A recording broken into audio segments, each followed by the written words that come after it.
Christian Zionism, or as it's also called, dispensationalism, believes that the Jewish people from throughout the world must all return to the Holy Land, and the state of Israel must conquer all of the land between the Nile River in Egypt and the Euphrates River in Iraq. They must blow up the mosques on the Temple Mount in Jerusalem.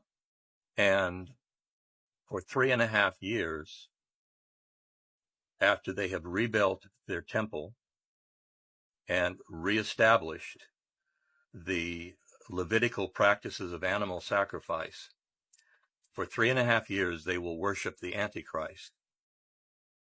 Jesus Christ will return and lead an army of hundreds of thousands and kill off all of the Jews with the exception of 144,000 who will promptly convert to Christianity. A second element is the belief in the imminence of tribulation, part of an end-time scenario in which the human race itself will be destroyed in a holocaust, inevitably involving nuclear war. The third element in Christian Zionism is the notion of the rapture, the idea that before tribulation is in full swing, Jesus will return, not for the final time, but for a second time. He returns 3 times, according to the doctrine of the rapture.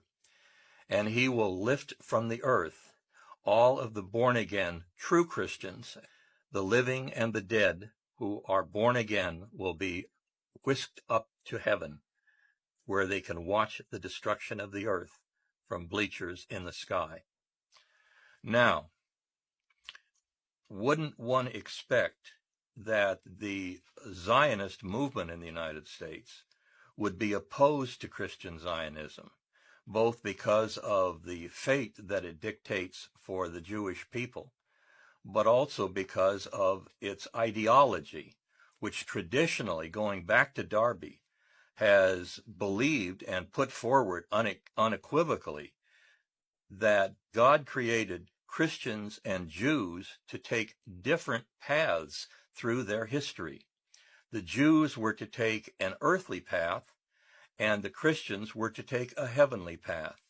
And Jews were never to be allowed to go to heaven unless they converted to Christianity.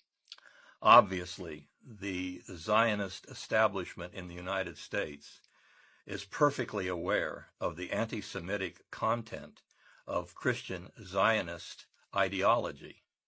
But going back as far as the late 1970s, when the state of Israel reportedly gave Jerry Falwell his personal Lear jet, the Zionist establishment has realized the value of Christian Zionism despite the essential anti-Semitism of its ideology. To Jewish Zionists, the Christian Zionists are useful idiots. For the end-timer Christian Zionists, the Jews are sacrificial lambs.